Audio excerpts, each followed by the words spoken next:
The morning sun painted the Arizona desert in shades of gold and copper as Maria Silverwing stood at the edge of her ancestral land, watching dust clouds rise from the horizon. The 23-year-old Apache woman had inherited more than just her grandmother's striking cheekbones and deep brown eyes. She carried the weight of tradition, the burden of leadership, and, now, an impossible choice that would test everything she believed in. The dust clouds grew larger, and Maria's heart sank as she recognized the expensive vehicles approaching. 3 black SUVs and a silver pickup truck created a convoy that looked more like a military operation than a peaceful visit. She knew who was coming. James Patterson, the wealthy cattle rancher whose empire stretched across 3 counties, had been making increasingly aggressive offers for Apache tribal land for months. Behind Maria, the sounds of her community waking up drifted through the warm air. Children's laughter mixed with the gentle lowing of cattle, the creaking of windmills, and the distant sound of her Uncle Joseph chopping wood. This was home. This was sacred ground where her ancestors had walked, where they had fought, bled, and died to protect their way of life. The vehicles stopped 50 yards from where Maria stood, their engines creating an uncomfortable silence when they finally shut off. James Patterson emerged from the lead SUV, his tall frame casting a long shadow across the red earth. At 55, he was a man who had never been told no and didn't plan to start accepting it now. His expensive boots kicked up small clouds of dust as he approached, flanked by 2 men in suits who looked distinctly uncomfortable in the desert heat. "Miss Silverwing," Patterson said, removing his white cowboy hat in a gesture that might have seemed respectful if not for the calculating coldness in his blue eyes. "I hope you've had time to consider my proposition." Maria stood her ground, her long black hair catching the morning breeze. She had dressed carefully for this confrontation, traditional turquoise jewelry that had belonged to her great-grandmother, combined with modern jeans and boots that showed she lived in both worlds. "Mr. Patterson, I told you before. Our land is not for sale. It will never be for sale." Patterson's smile was practiced, the kind he used in boardrooms and political meetings. "I understand your attachment to this place, I really do. But I'm here today with an offer that I think will change your mind. An offer that could transform not just your life, but the lives of everyone in your tribe." The lawyer to Patterson's left opened a briefcase and pulled out a thick folder of documents. The morning sun glinted off his expensive watch as he handed the papers to his boss. Maria noticed how both men seemed to sweat profusely in the desert heat, while Patterson remained cool and composed, a predator in his element. "What I'm proposing," Patterson continued, "is not just a land purchase. It's a partnership. A chance for your people to finally have the financial security they deserve." He opened the folder and pulled out a photograph. "You see, Maria, may I call you Maria, I've discovered something extraordinary on your land." The photograph showed an aerial view of the tribal territory, but certain areas were marked with red circles and annotations. Maria's stomach clenched as she realized what she was looking at. "You've been surveying our land without permission. Now, let's not get caught up in technicalities," Patterson said smoothly. "The important thing is what we found. There are significant mineral deposits beneath your reservation. Copper, silver, and preliminary reports suggest possible rare earth elements. We're talking about potential wealth that could make your tribe financially independent for generations." Maria felt a chill despite the warming morning air. She had heard stories from other tribes about what happened when outsiders discovered valuable resources on native land. It never ended well for the original inhabitants. "Our land is not about money, Mr. Patterson. It's about heritage, about connection to our ancestors, about survival," Patterson interrupted, his voice taking on a harder edge. "And, right now, your tribe is barely surviving. I've done my research, Maria. Your unemployment rate is over 60%. Most of your young people leave for the cities and never come back. Your elderly are struggling with healthcare costs. Your children attend schools that are falling apart. He gestured toward the modest buildings visible in the distance. This is your chance to change all of that. The words stung because they contained threads of truth. Maria had spent sleepless nights worrying about exactly those problems. As the youngest person ever elected to the tribal council, she felt the pressure to find solutions, to somehow bridge the gap between honoring tradition and providing for her people's future. What exactly are you proposing? She asked, though every instinct told her she didn't want to hear the answer. Patterson's smile widened. A joint venture. You lease the mineral rights to my company for 30 years. In return, you get 20% of all profits, plus a signing bonus of $50 million. Enough to build new schools, a modern medical facility, housing for every family. Your people would have jobs in the mining operation, good-paying jobs with benefits. And what happens to our land during these 30 years? Well, naturally, there would be some industrial activity. Mining equipment, processing facilities, worker housing. But it would all be temporary. After 30 years, we'd restore the land to its original condition. Maria looked out across the landscape that had shaped her people's identity for centuries. She imagined it scarred by open pit mines, poisoned by chemical runoff, crossed by roads and power lines. She thought about the sacred sites where her grandmother had taught her traditional ceremonies, the hidden springs where her ancestors had sought visions, the burial grounds where generations of her family rested. There's something else, Patterson said, and now his voice carried a subtle threat. I've been working with some folks in Washington.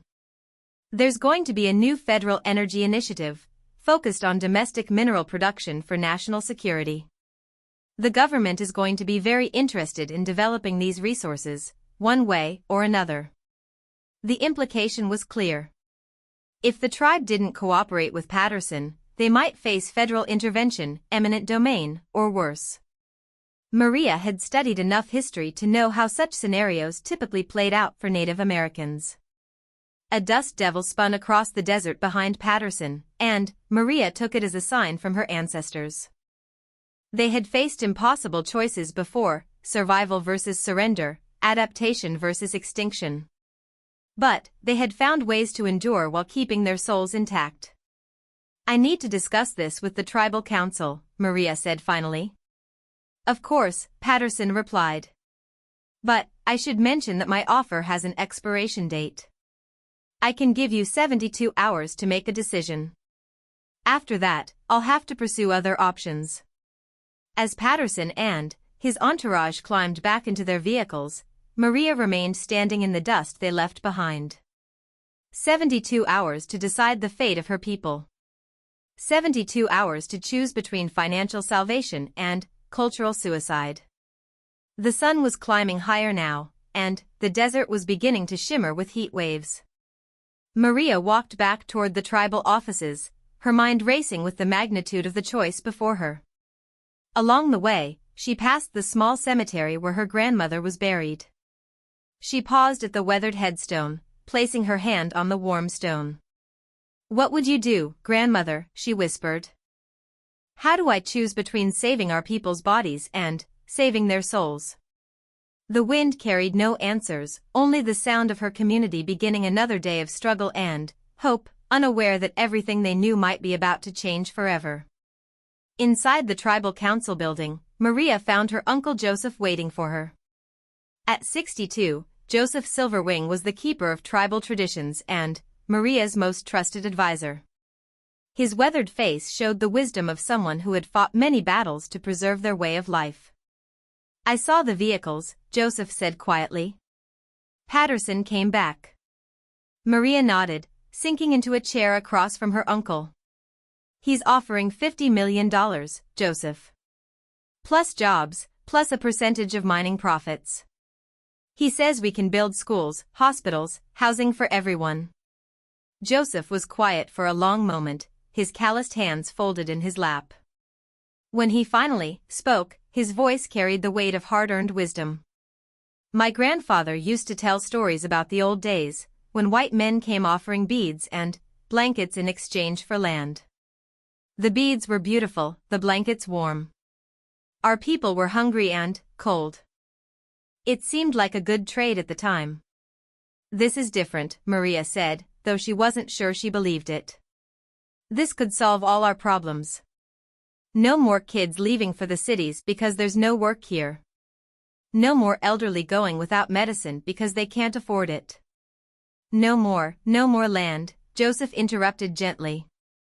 No more sacred sites. No more connection to the earth that made us who we are. Money can solve many problems, granddaughter, but it can also create new ones we never imagined. Maria felt tears threatening, a luxury she couldn't afford as a leader. But what if Patterson is right? What if this is our only chance to survive? What if refusing means watching our people slowly disappear anyway? Joseph stood and moved to the window, looking out at the land that had sustained their people for generations. There's something I haven't told you about Patterson's previous visits. He's been talking to some of our younger council members privately, offering them personal incentives to support the deal. Maria felt a cold shock run through her. Who? Tommy Crowfeather, for one. Patterson offered to pay for his son's college education and his daughter's medical treatments. Sarah Hawkwoman too, he's promised her family a house in town and a management position in the mining operation. The revelation hit Maria like a physical blow. Tommy and Sarah were more than council members, they were family friends, people she had grown up with, people she trusted. If Patterson was dividing the council, her 72 hours might not be enough to hold her people together. There's more, Joseph continued. I've been making some calls to other tribal leaders, people who've dealt with mining companies before. The stories they tell. Maria, even when the companies keep their promises about money, the communities never recover from what they lose. The land never heals the way they promise. The cultural damage goes deeper than anyone anticipates. Maria stared at the papers Patterson had left with her, the photographs and surveys that reduced her ancestral homeland to a collection of mineral deposits and profit margins. $50 million was more money than their tribe had ever seen, enough to transform everything. But at what cost? Her phone buzzed with a text message from Tommy Crowfeather. Maria, we need to talk about Patterson's offer. Meet me at the diner in town at 2 p.m. This could be the answer to all our prayers. The message confirmed Joseph's warnings about division within the council. Maria realized that the next 72 hours would test not just her leadership, but the very bonds that held her community together. The battle for her people's future was about to begin, and she wasn't sure who she could trust to help her fight it. As the morning sun reached its zenith, casting everything in stark, unforgiving light, Maria made her first decision. She would call an emergency council meeting for that evening.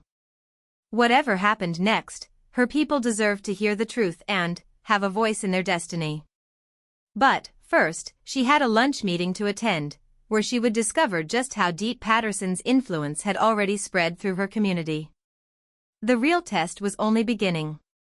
The Desert Rose Diner sat on the edge of town like a forgotten promise, its neon sign flickering weakly against the afternoon sun. Maria arrived 15 minutes early, choosing a corner booth where she could watch the entrance and the parking lot. The diner was nearly empty except for 2 truck drivers and an elderly woman nursing a cup of coffee that had long since gone cold.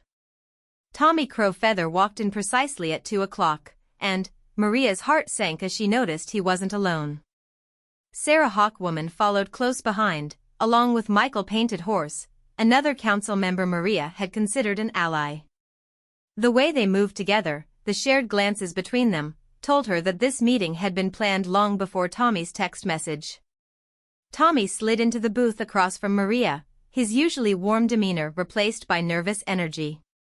At 38, he had been Maria's mentor when she first joined the council, teaching her the delicate balance between tradition and progress that tribal leadership required. Now, looking at his tired eyes and the worry lines that had deepened over the past year, Maria saw a man pushed to his breaking point. Maria, Tommy began, his voice careful and measured. I'm glad you came. We need to talk about what's really at stake here. Sarah sat beside Tommy, her hands folded tightly on the table.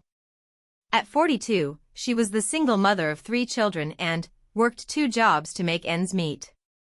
Her eldest daughter, Emma, had been diagnosed with a rare blood disorder that required expensive treatments not covered by their tribal health services.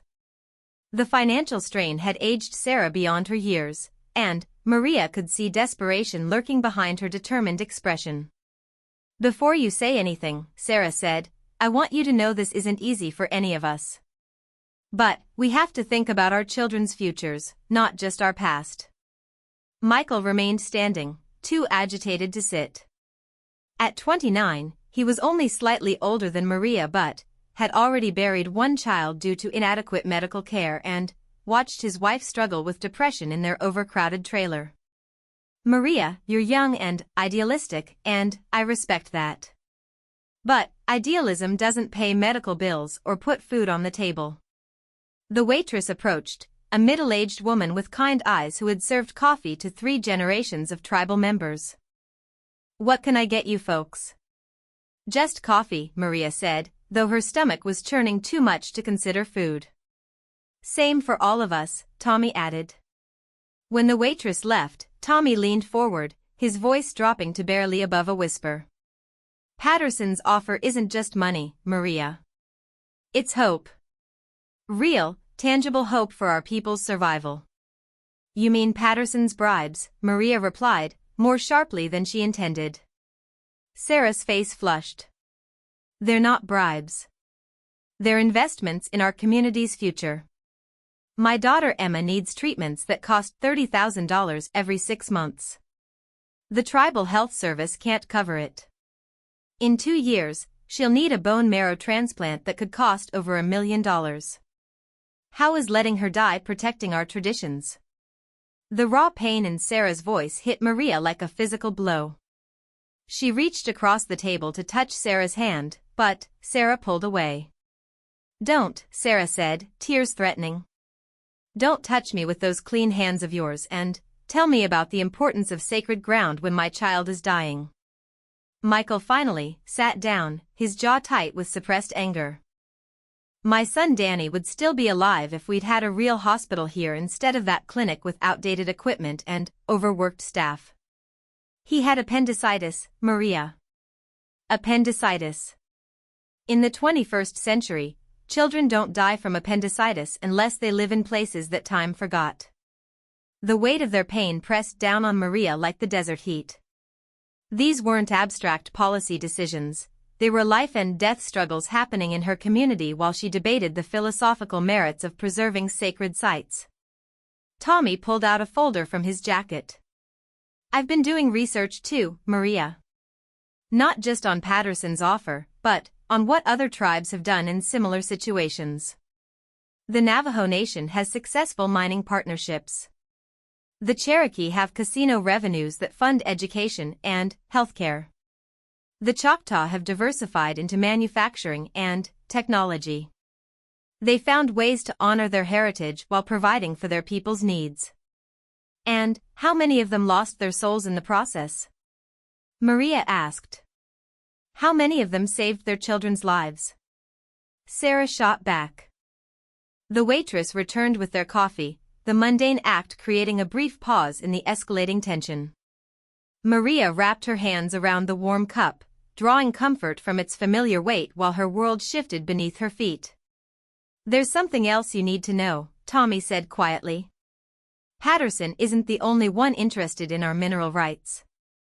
I've been contacted by representatives from 3 other companies. If we don't deal with Patterson, someone else will make the federal government an offer they can't refuse. At least with Patterson, we have some control over the terms." This revelation stunned Maria. She had been thinking of this as a choice between Patterson's offer and the status quo. But Tommy was suggesting there might be no status quo option at all. Michael pulled out his phone and showed Maria a news article. "Read this. It's about a tribe in Nevada that refused mining offers. 6 months later, the federal government invoked eminent domain for national security reasons. The tribe got compensation of about 10% of what the original offers had been, and they had no say in how the mining was conducted. Maria read the article, her heart sinking with each paragraph. The Nevada tribe had fought the decision in court for 3 years, during which their community had been torn apart by legal fees and internal divisions. In the end, they had lost not only their land but their unity as a people. "This is what I'm trying to protect you from," Tommy said gently. "Sometimes the best choice isn't the one we want, but the one that gives us the most control over our destiny." Sarah leaned forward, her voice intense but no longer angry. "Maria, I know what this land means to us. I've participated in ceremonies at the sacred sites since I was a child. I've taught my children the old stories, the traditional ways. But I've also watched Emma get sicker while I prayed to ancestors who can't perform miracles in the modern world. What if we could find a middle ground?" Maria asked desperately. "What if we could negotiate with Patterson for a smaller mining operation, one that doesn't touch the sacred sites?" Michael shook his head. "I asked him about that. The viable deposits are right under Bear Creek Canyon and the burial grounds near Eagle Rock. There's no way to mine them without disturbing those sites." Bear Creek Canyon was where Maria's great-grandmother had received her vision as a young woman, the spiritual experience that had shaped her into one of the tribe's most revered medicine women. Eagle Rock was where 7 generations of tribal leaders were buried, including Maria's own grandfather. The idea of bulldozers and chemical processing equipment in those places felt like sacrilege. But the idea of children dying from preventable diseases while she protected empty earth felt like a different kind of sacrilege. "There's a council meeting tonight," Maria said finally. "We'll present Patterson's offer to everyone and let the whole community decide." "That's not how this works," Tommy said firmly. "The council makes recommendations, but a decision this big requires a tribal referendum. Every adult member gets to vote. And, Maria, people are scared. They're tired of being poor and powerless. They're going to vote for hope, even if it means giving up some of what we've traditionally valued." Sarah pulled out a petition from her purse. "We've been talking to people in the community over the past week. This petition supports accepting Patterson's offer. We already have over 200 signatures." Maria looked at the names on the petition, recognizing neighbors, friends, and family members. Many had written comments beside their signatures. "For my grandchildren's future. So we can afford medicine. So our kids don't have to leave home to find work. For dignity and self-determination." The comments revealed a community in crisis, people making impossible choices between survival and tradition. Maria began to understand that her 72-hour deadline wasn't just Patterson's arbitrary pressure tactic, it reflected the urgency of real human suffering that couldn't wait for perfect solutions. "I need to talk to Uncle Joseph," Maria said, standing to leave. "Joseph's already made his position clear," Michael said. "But ask yourself this, is protecting Joseph's version of tradition worth more than protecting our people's lives?" As Maria walked out of the diner, she felt the weight of leadership in a way she never had before. Leadership wasn't just about making decisions, it was about making decisions when all the options carried unbearable costs. The drive back to the reservation took her past the trailer park where many tribal families lived in overcrowded conditions, past the understaffed clinic where children waited hours for basic medical care, past the high school where half the students dropped out because they saw no future for themselves on the reservation. She also drove past Bear Creek Canyon, where the afternoon light painted the red rocks in shades of gold and purple, where the silence held the prayers of countless generations. She drove past Eagle Rock, where her grandfather's spirit was supposed to rest in peace, where traditional ceremonies connected the living with the ancestors. 2 different versions of her people's future stretched out before her, and she was beginning to realize that saving one might require sacrificing the other. The question that haunted her as she pulled into the tribal offices was whether a people could survive the death of their soul, even if their bodies were well-fed and their bank accounts full. The emergency council meeting was scheduled for 7 o'clock, and Maria knew that by midnight, her community would be irrevocably changed. The only question was whether that change would be a transformation or a destruction. As the sun began to set behind the distant mountains, casting long shadows across the desert, Maria prepared for the most important meeting of her life, knowing that whatever decision they made would echo through generations yet unborn. The tribal council chamber had never felt smaller. What was usually a room for 20 people now held nearly 100, with community members standing along the walls, sitting on folding chairs brought in from the dining hall, and even gathering outside the open windows to hear the proceedings. The air was thick with tension, summer heat, and the weight of a decision that would reshape their world forever. Maria sat at the curved council table, facing a sea of familiar faces that suddenly seemed foreign. Mrs. Elena Strongheart, who had taught Maria traditional weaving, sat in the front row clutching a petition. Young father David Firecloud held his infant daughter while his wife, Rachel, bounced their toddler son on her lap. Elderly Robert Windwalker, keeper of tribal stories and ceremonies, leaned heavily on his walking stick near the back wall. The divisions in the room were already visible. Those supporting Patterson's offer clustered on the left side, their faces showing a mixture of hope and desperation. Those opposing it gathered on the right, their expressions ranging from defiant to fearful. In between sat the undecided, perhaps 30 people who would ultimately determine the tribe's fate. Uncle Joseph called the meeting to order at exactly 7 o'clock, his voice carrying the formal authority of traditional leadership. We gather tonight to discuss a matter that will affect not just our generation, but our children and their children.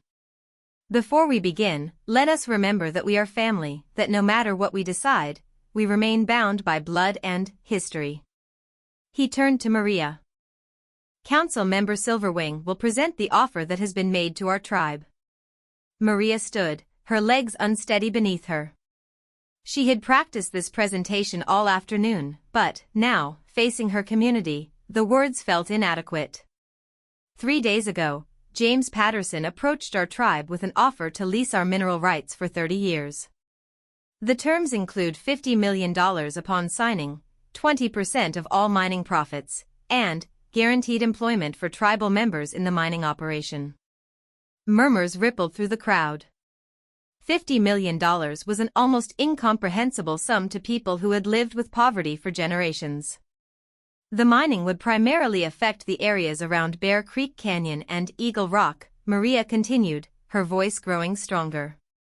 Mr. Patterson estimates that the operation would provide jobs for over 100 tribal members and could generate millions in additional revenue over the 30-year lease period. David Firecloud raised his hand. Maria, what would this mean for our families? Real numbers, not promises. Maria had prepared for this question. Based on Patterson's projections, every tribal family would receive approximately $50,000 immediately.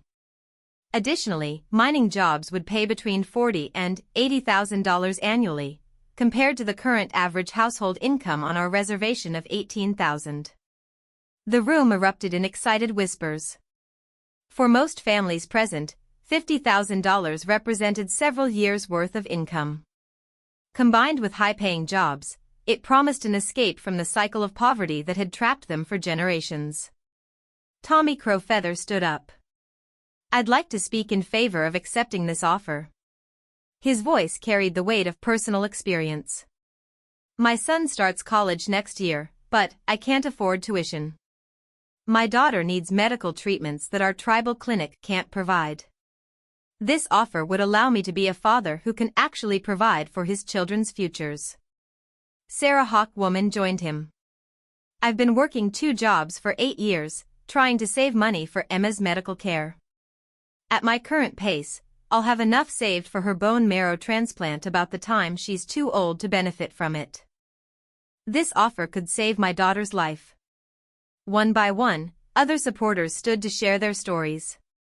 Single mother Janet Redhawk talked about her teenage son who was brilliant at mathematics but would never attend college because they couldn't afford it. Elderly couple Frank and Mary Clearwater described choosing between medication and heating bills during the winter. Young couple Stephen and Lisa Iglooing spoke about postponing having children because they couldn't afford to properly care for them. Each story was a variation on the same theme: good people trapped by circumstances beyond their control, watching opportunities slip away while maintaining dignity in the face of systematic disadvantage. Their pain was real, immediate, and solvable with Patterson's money. Then, Robert Windwalker asked to speak.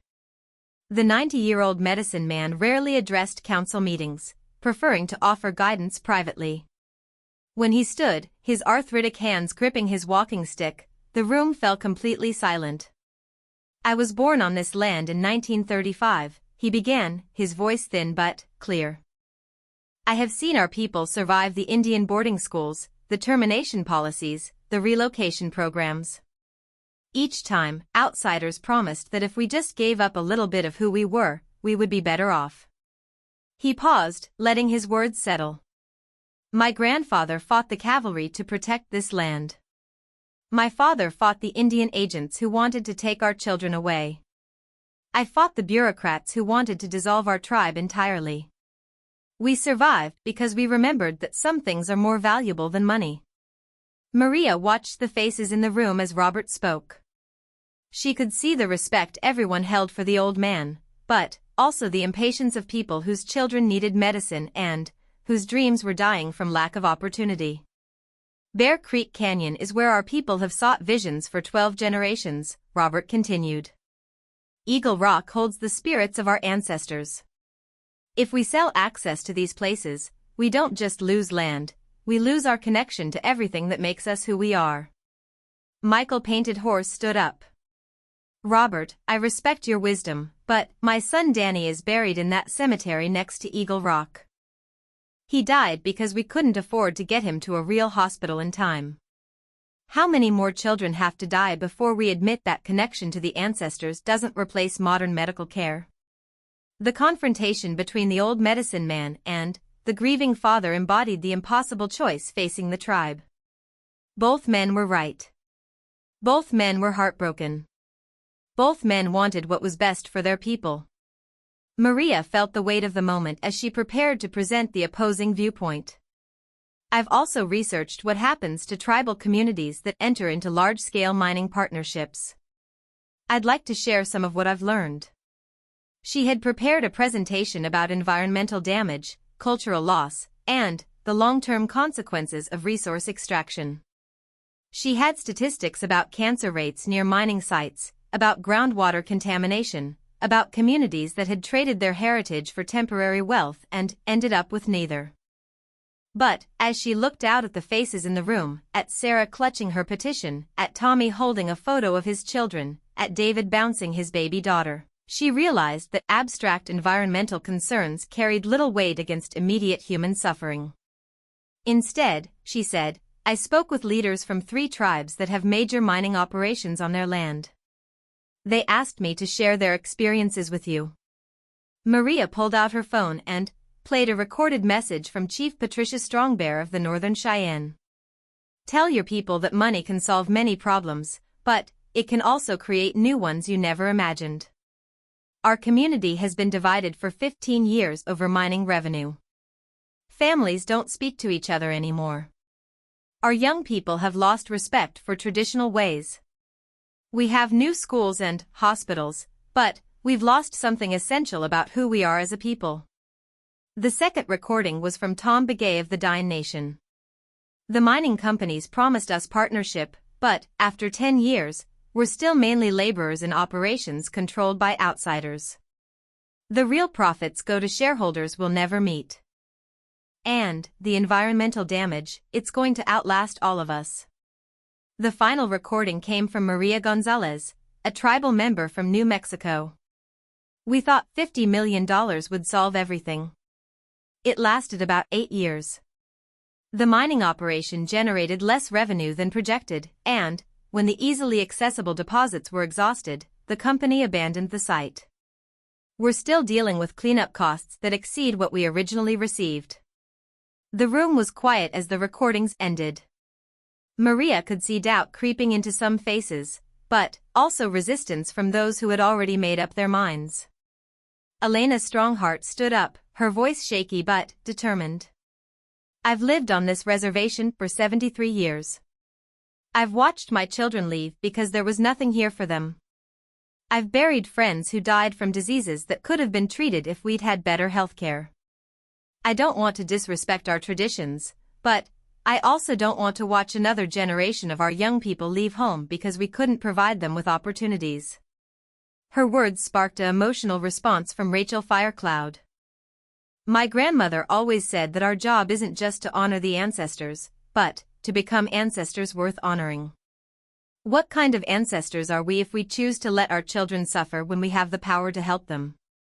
The debate continued for another hour, with dozens of community members sharing their perspectives.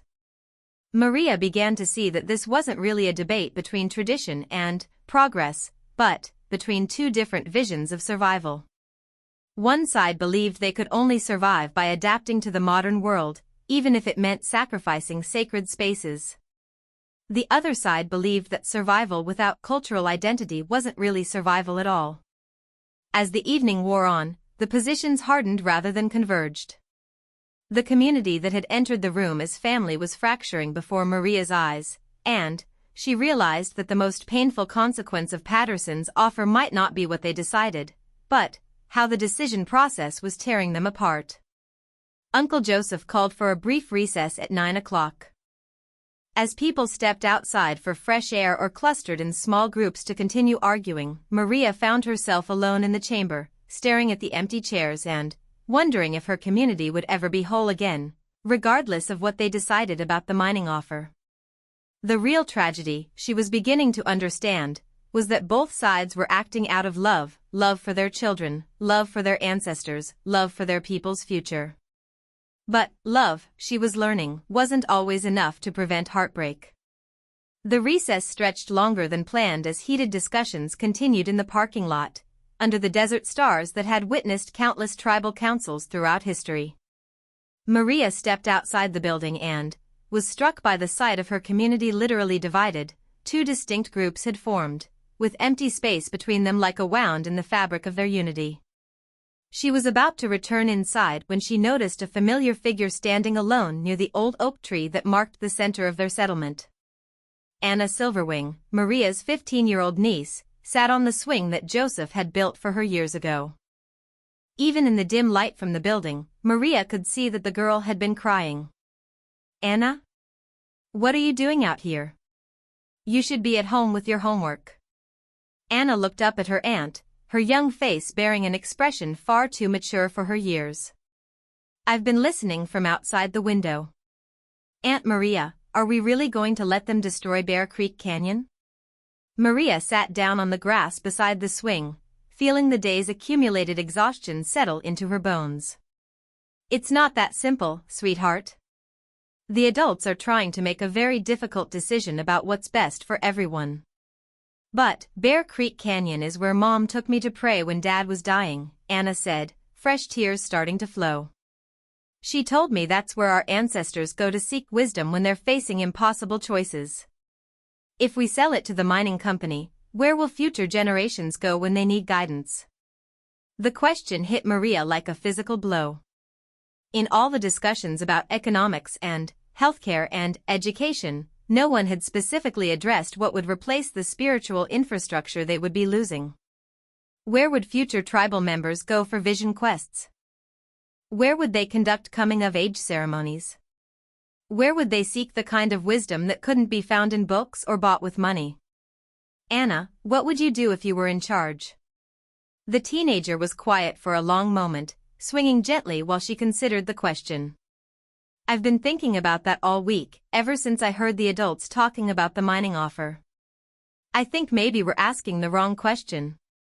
What do you mean?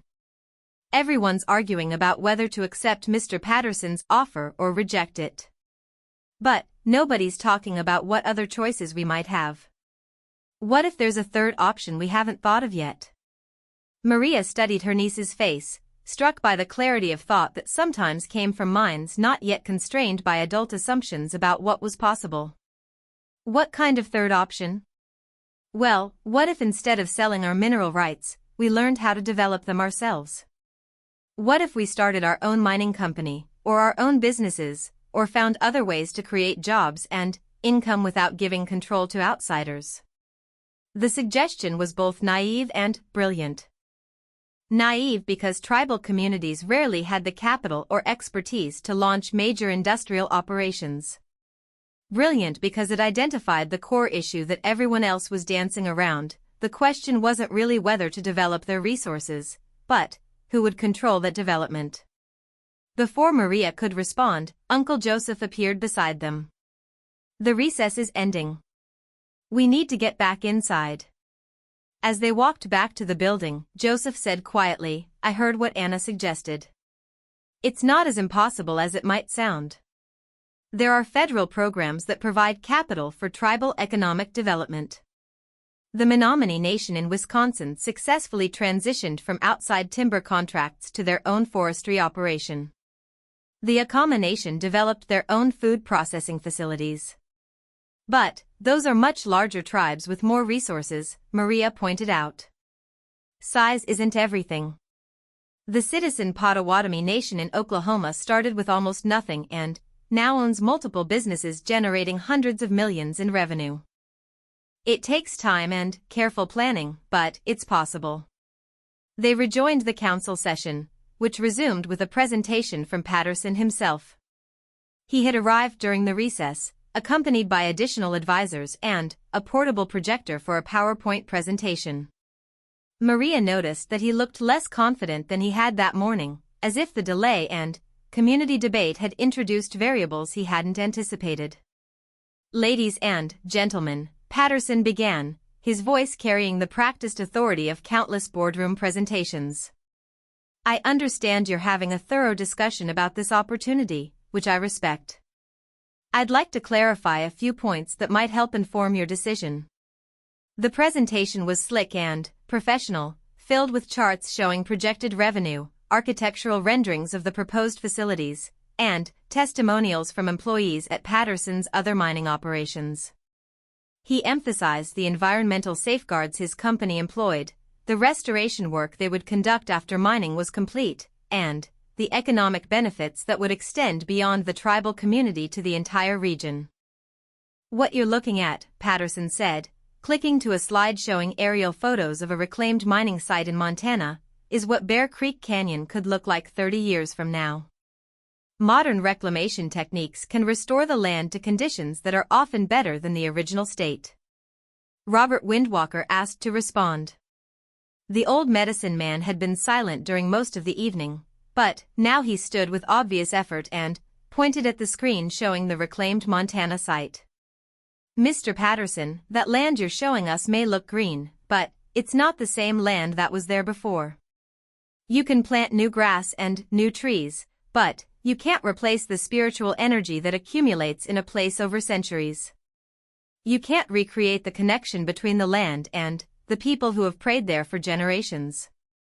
Patterson's response was respectful but firm. I understand the cultural significance of these sites, Mr. Windwalker.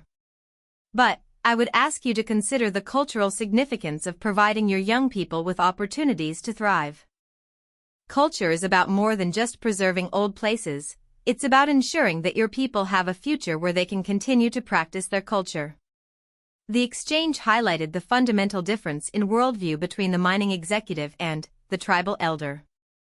Patterson saw land as a resource to be optimized for human benefit. Robert saw land as a living entity with which humans had relationships that transcended economic value. Maria realized that the community needed to hear from someone who understood both perspectives. She asked for permission to speak again. I want to share something I learned this afternoon, she said, addressing the entire room. While we've been debating whether to accept Mr. Patterson's offer, I've been researching what other options might be available to us. What I found is that we're not as powerless as we sometimes think we are. She had spent the afternoon making phone calls to tribal development organizations, federal agencies, and successful tribal enterprises around the country. What she had learned was that while Patterson's offer represented one path forward, it was far from the only path. The Osage Nation in Oklahoma maintained ownership of their mineral rights and now generates over $100 million annually in oil and gas revenues. The Crow Nation in Montana has developed partnerships where they retain majority control of mining operations on their land. The Red Lake Band of Chippewa Indians started with a small fishing operation and now owns multiple businesses including manufacturing, telecommunications, and financial services. She could see interest sparking in some faces, but also skepticism in others. Tommy Crow Feather raised his hand. "Maria, those are all larger and more prosperous tribes than ours. They had advantages we don't have: more population, better location, existing infrastructure. We're talking about 72 hours to make a decision, not 72 years to build an economic empire from scratch." The time pressure was real and deliberate. Patterson had structured his offer to prevent exactly the kind of long-term planning that might lead to alternatives. Maria realized that the tight deadline was as much a part of his negotiating strategy as the money he was offering. "Mr. Patterson," Maria addressed him directly, "would you be willing to extend your deadline to allow us more time to explore all our options?" Patterson's expression didn't change, but she noticed a slight tightening around his eyes. "I'm afraid that's not possible. I have investors and timetables to consider. After 72 hours, I'll need to pursue other opportunities." The threat was politely delivered but unmistakable. If the tribe didn't accept his terms by his deadline, he would find ways to access their mineral resources through other means: government intervention, legal challenges, or partnerships with tribal members willing to circumvent the council's authority. Sarah Hawkwoman stood up, her face flushed with emotion. "This is all very interesting, but while we're talking about theoretical alternatives, my daughter is getting sicker. I can't feed her hope instead of medicine. I can't pay for her treatments with plans that might work out in 10 years. Her words cut through the theoretical discussion and brought the room back to the reality of immediate human needs. This was the crux of Patterson's strategy. He had created a situation where short-term survival needs overwhelmed long-term strategic thinking. Michael Painted Horse joined Sarah. "I understand the appeal of maintaining control over our resources, but control doesn't mean anything if we don't have the resources to exercise it. Patterson's offer gives us immediate capital to address immediate problems. Everything else is just wishful thinking." The room began to buzz with renewed debate.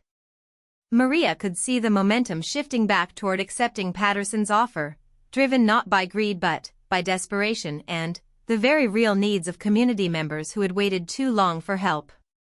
She looked around the room at faces she had known since childhood, people who had supported her election to the council, people who trusted her judgment even when they disagreed with her conclusions. The weight of their expectations pressed down on her as she realized that the decision ultimately rested not with the council or the community, but with her.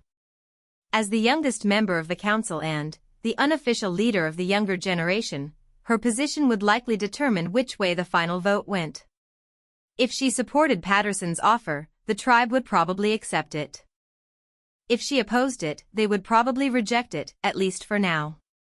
The question that haunted her was whether rejecting the offer would be a principled stand for her people's future or a selfish decision that prioritized her own values over her community's immediate needs. As midnight approached and the 72-hour deadline drew closer, Maria prepared to make the most consequential decision of her young life, knowing that whatever she chose, she would have to live with the consequences for decades to come. At 11:30 p.m., with 30 minutes remaining before Patterson's midnight deadline, Maria asked for a final recess. The community had debated for over 4 hours, and she could see exhaustion etched into every face in the room. But, more than tiredness, she saw something that frightened her more than any mining operation ever could. She saw her people breaking apart. The division wasn't just about policy anymore. It had become personal. Families were arguing with each other. Lifelong friends were questioning each other's loyalty to the tribe. Children were listening to their parents fight about concepts they didn't fully understand but would inherit the consequences of. "I need 10 minutes alone," Maria announced. "To think and to pray." She walked out of the building and made her way to her grandmother's grave in the small cemetery behind the tribal offices. The desert night was cool and clear, with stars scattered across the sky like scattered prayers. She knelt beside the weathered headstone and placed her hand on the earth that held her grandmother's remains. "Grandmother," she whispered, "I don't know what to do. I can see all the arguments on both sides. I can see the pain and the hope and the fear in my people's faces. Help me find the wisdom to choose correctly." The wind carried no immediate answers, but, as she knelt in the silence, Maria found her mind clearing for the first time in days. The choice wasn't really between tradition and progress, between past and future, between idealism and pragmatism. The choice was between two different kinds of courage. One kind of courage was accepting Patterson's offer, taking responsibility for her people's immediate suffering and making the difficult decision to trade sacred spaces for the chance to heal their community's wounds. This was the courage to compromise, to accept imperfect solutions, to prioritize survival over purity. The other kind of courage was rejecting the offer, trusting in her people's ability to find their own solutions, refusing to be rushed into decisions by artificial deadlines, maintaining faith that they could solve their problems without sacrificing their souls. This was the courage to resist, to endure uncertainty, to believe in possibilities that couldn't be guaranteed. Both choices required courage. Both choices involved real risks. Both choices would be criticized by some and praised by others. As she knelt in the cemetery, surrounded by the spirits of ancestors who had faced their own impossible choices, Maria realized that she had been approaching the decision incorrectly. She had been trying to choose the right answer, when perhaps the real challenge was to choose an answer she could live with, one that honored both her responsibilities as a leader and her integrity as a person. She stood and walked back to the council building, where she found her community waiting in tense silence. Patterson sat at one end of the room, checking his watch. The tribal council members sat at their table, looking to her for guidance. Community members filled every available space, their faces showing the strain of hours of emotional debate. Maria took her place at the council table and looked out at her people. These were the faces she had grown up with, the hands that had helped raise her, the voices that had sung her to sleep with traditional lullabies. Whatever decision she made would affect all of them for the rest of their lives. "I want to tell you a story my grandmother told me," she began, her voice clear and strong despite the turmoil in her heart. "It's about a time when our ancestors faced a choice similar to the one we face tonight." The room settled into attentive silence. Even Patterson leaned forward to listen. "More than a century ago, when the cavalry was forcing tribes onto reservations, our ancestors were offered a deal. They could surrender peacefully and be given land, food, and protection. Or they could fight and face certain destruction. The choice seemed obvious: surrender meant survival, resistance meant death." She paused, making eye contact with faces throughout the room. "But our ancestors chose a third path. They chose strategic resistance. They surrendered when they had to, but they never stopped looking for opportunities to reclaim their autonomy. They adapted to new circumstances without abandoning their essential identity. They survived not by choosing between tradition and change, but by finding ways to honor tradition while embracing necessary change." Uncle Joseph nodded slowly, beginning to understand where Maria was heading. "Tonight, we're being asked to choose between accepting Mr. Patterson's offer and rejecting it. But I believe there's a third path, one that honors both our need for economic development and our commitment to protecting sacred sites." She turned to Patterson. "Mr. Patterson, you've said that the mineral deposits are located primarily under Bear Creek Canyon and the Eagle Rock area. What if we proposed a different arrangement? What if we offered to lease you the rights to areas that aren't culturally significant, with the understanding that the truly sacred sites remain untouched. Patterson shook his head.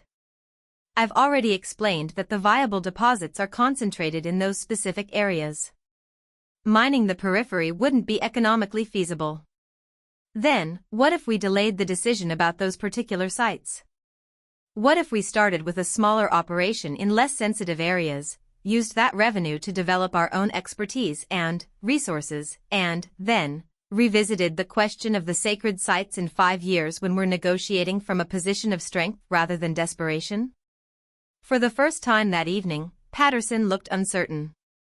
That would require a completely different kind of partnership agreement. Much more complex, much less profitable in the short term. But potentially more beneficial for everyone in the long term, Maria pressed. You'd still get access to significant mineral resources. We'd get time to develop our own capabilities and to make decisions about the sacred sites when we're not under extreme financial pressure. Tommy Crowfeather raised his hand. Maria, that sounds good in theory, but my children need help now, not in 5 years. I understand that, Tommy. Which is why I'm proposing we ask Mr. Patterson for an advance against future mining royalties.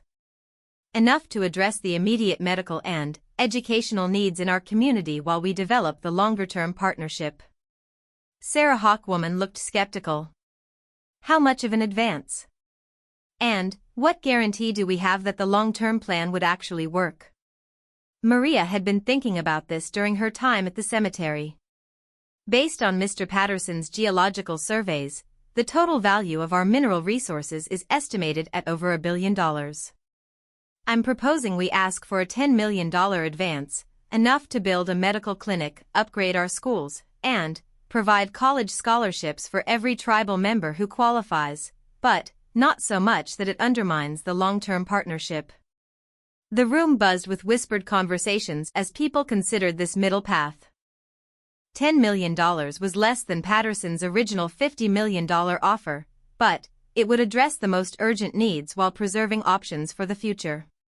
Patterson was consulting with his advisors, but Maria could see skepticism in their body language. This wasn't the simple acquisition deal they had planned for. Robert Windwalker asked to speak. The old medicine man had been silent for most of the evening, but now he stood with visible effort. I have lived long enough to see many attempts to find middle ground between our world and the outside world, he said, his voice carrying the weight of accumulated wisdom. Sometimes they work. Sometimes they don't. But they always require more wisdom and more courage than simply choosing one side or the other. He looked directly at Maria. What you're proposing sounds wise. But wisdom isn't enough. It also requires trust that all parties will honor their commitments over time, trust that compromises made today will be respected tomorrow, trust that complex partnerships can survive changes in leadership and circumstances. The observation was sobering. Simple agreements could be enforced through contracts and legal systems. Complex partnerships required ongoing good faith and shared commitment to making them work. Patterson cleared his throat. Miss Silverwing, what you're proposing would require extensive legal review, environmental impact studies, and approval from multiple regulatory agencies. My 72-hour deadline stands. I need a decision on my original offer by midnight, or I'll have to pursue other options. The artificial time pressure was back, designed to prevent exactly the kind of creative problem-solving Maria was attempting. She realized that Patterson's strategy all along had been to create a crisis atmosphere that would prevent careful consideration of alternatives. Maria stood and faced her community. Mr. Patterson is forcing us to choose between his timeline and our values. But we don't have to accept that framework. Yes, his offer expires at midnight. But that doesn't mean our options expire at midnight. She could see confusion in some faces, hope in others. If we reject Mr. Patterson's offer tonight, we'll face uncertainty. We don't know what other opportunities might arise, or how long it might take to develop our own solutions. There are no guarantees except that we'll face whatever comes next as a united community, making our own choices at our own pace. Sarah Hawkwoman stood up. Maria, I respect what you're trying to do, but I can't ask my daughter to wait for hypothetical solutions while her condition gets worse. Then, don't, Maria replied. I'm proposing we establish an emergency medical fund from tribal savings to help families like yours immediately, while we work on longer-term solutions.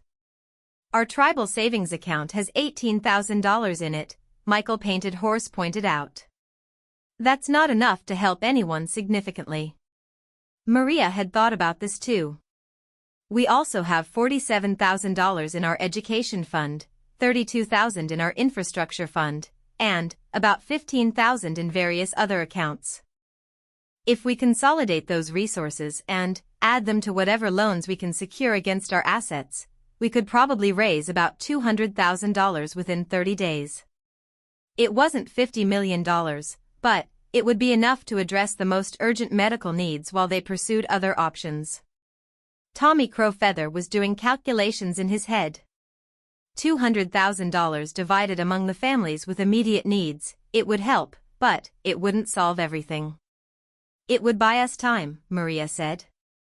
Time to develop our own plans, time to seek federal development grants, time to explore partnerships with other tribes or organizations that share our values. The room fell silent as people considered this alternative. It offered hope without guarantees, assistance without surrender, time without certainty. At 11:58 p.m., with 2 minutes remaining before Patterson's deadline, Uncle Joseph called for a vote. All those in favor of rejecting Mr. Patterson's offer and pursuing alternative development strategies, say yes. The yes votes came slowly at first, then more confidently. Maria counted 47 voices. All those in favor of accepting Mr. Patterson's offer, say yes. 38 voices responded. All those abstaining or undecided, say yes. 12 voices. The measure to reject Patterson's offer passed by 9 votes, the narrowest possible margin in a decision that would reshape their community's future. Patterson stood and gathered his papers without apparent emotion. I'm disappointed by your decision, but I respect your right to make it. However, I should warn you that other parties are interested in these mineral resources. My offer represented the most favorable terms you're likely to see. As Patterson and his advisors left the building, the community sat in stunned silence. They had chosen uncertainty over security, hope over guarantees, autonomy over assistance. In the days and weeks that followed, the real work began. Maria led efforts to consolidate tribal resources and seek federal development grants. The Emergency Medical Fund helped families like Sarah's address immediate needs. Educational scholarships were established for graduating seniors. The path forward was difficult and uncertain, marked by setbacks and small victories. Some tribal members left for opportunities in other communities. Others returned home, inspired by their community's decision to chart its own course. 5 years later, the tribal casino and conference center had generated enough revenue to fund a medical clinic and upgrade the school system. 10 years later, they had established partnerships with renewable energy companies that provided sustainable income while preserving sacred sites. The decision made that night didn't solve all their problems, but it gave them something equally valuable, the chance to solve their problems themselves, on their own terms, in their own time. Maria, now 33 and serving her 3rd term on the tribal council, often walked past Bear Creek Canyon and remembered the night when her community chose courage over comfort, uncertainty over surrender. The sacred sites remained intact, but, more importantly, the community's sense of agency and self-determination had been preserved. The 1,000 horses of the old stories, representing the wealth and power that others coveted, still ran free across their ancestral lands. And the people who had fought to protect them had learned that sometimes the greatest victory isn't in choosing the right answer, but in refusing to let others define the question. As the sun set over the desert on the 10th anniversary of Patterson's offer, Maria stood in the cemetery beside her grandmother's grave and whispered a prayer of gratitude for the wisdom to choose uncertainty over submission, for the courage to trust in her people's ability to find their own way forward, and for the strength to endure the consequences of choosing hope over fear.